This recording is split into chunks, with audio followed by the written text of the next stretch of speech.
Detroit, Southeast Michigan trust Henry Ford to deliver healthcare.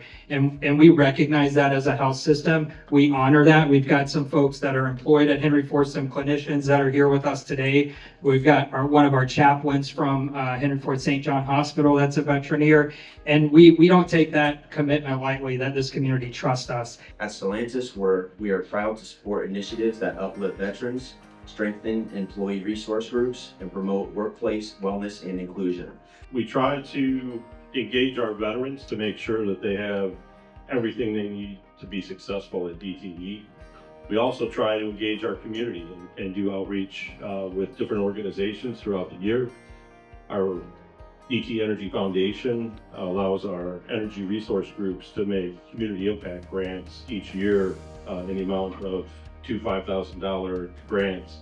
And so we seek out organizations throughout the state, throughout our entire territory, to see who we can help and who we can make some impact for those groups that are doing important work, but struggling to get that dollar and that donation coming in. So globally, we have 725,000 suicide deaths every single year.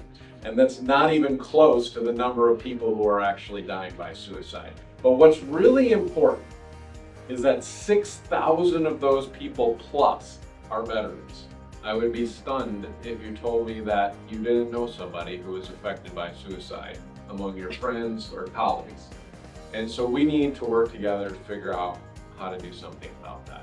So I want to recognize all of those people and each one by one and say, we can't change what happened. What we can do is learn so we can work together to save the next person's life. And I think that's not only an opportunity for us, but that's an obligation for us. About 83% of people in the US have a healthcare visit leading up to their death, and only about a third of those people ever make it to behavioral health. So the vast majority of people who are dying by suicide are encountering our healthcare system, but they're not going to the place that we always thought they should be going.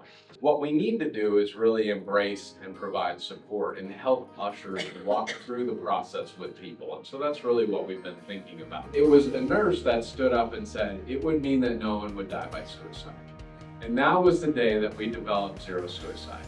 So we implemented this program in our behavioral health system. We dropped our suicide rate by 80% within the first year, and we had sustained it by now for more than 25 years. There's a lot of really high-risk people in the veteran community, as you know, and many of them aren't even part of the VA system or only go for some of their care there. And so if we really need to reach veterans, we can't just rely only on the VA.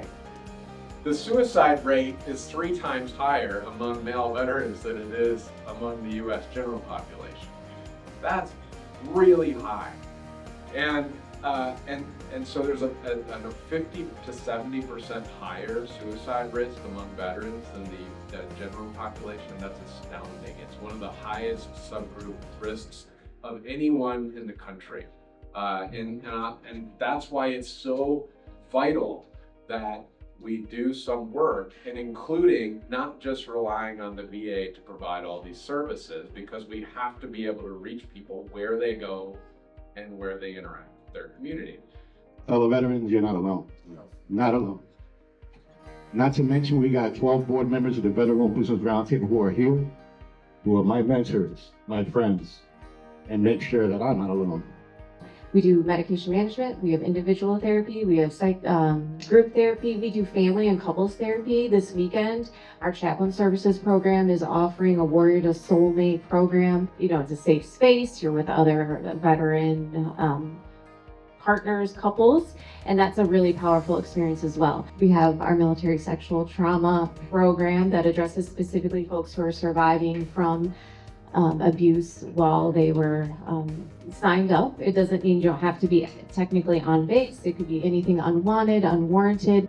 For me, most of our veterans go into the military right after high school, right? So that's really our first real job, our first experience into adulthood. So, when you socialize that way, and you come home and those supports are not available, that makes that transition pretty much unbearable. VET centers are the VA's community-based mental health program, right? Essentially. So their program started with Vietnam veterans. So it's been around since 1979. Katrina mentioned, how the VA started to offer services for veterans with other non-discharge. And that's kind of been our thing since inception. When you come into a vet center, the intent is to make it more intimate than per se a VA hospital. So you kind of get the same services that you would get at a VA hospital. Vets like to talk to vets. We speak a certain language. I went in the military at 17 and I came out 55. When I went in, I was a young, good-looking guy. Now I'm just a good-looking guy. So what I want to do is to make sure that no vet is left behind. Mental illness are health conditions involving changes in emotion, thinking, or behavior. Have you ever been mad? Have you ever been pissed off? Have you ever been depressed about something that nobody understood? You were suffering from mental illness. The military especially has to suffer great mental distress all the time. And this young lady said something that I wrote down because she said, suck it up, buttercup. If you've been in the military, you were exposed to chemicals you have no idea about. That's the most important thing about that. Almost especially when you come in the military from the ranks of E1 to E3, you are doing all the dirty, nasty things. You're hanging over the side of a boat, painting red lead undercoating. If you are in the Army, Air Force, Marines, you are inhaling chemicals from aerosol, and you don't know what those things are. And once again, you get to suck it up, drive on. 10 years later, they find out these chemicals cause cancer. They cause dementia. They cause weakness of the knees, arterial sclerosis. And many veterans don't even keep their records because when they get out there, the hell with it. Or they may be from Vietnam era or Korean era where there wasn't a lot of records kept on microfiche. So that PACT Act is so important because if you were ever in a certain area, if you don't have all your documentation of what chemicals you were involved in, if they know you were in Egypt, they know in Egypt they dropped this. And so they can tie that to disability that'll help a veteran who may not be articulate enough to express that. I'm not a huge fan of the acronym PTSD because it ends with this disorder. So a lot of times I talk about post-traumatic stress when I talk in these spaces as it relates to veterans. And I think the words we use matter when we engage with veterans, which gets at part of this question. We can definitely help them find the resources that they need.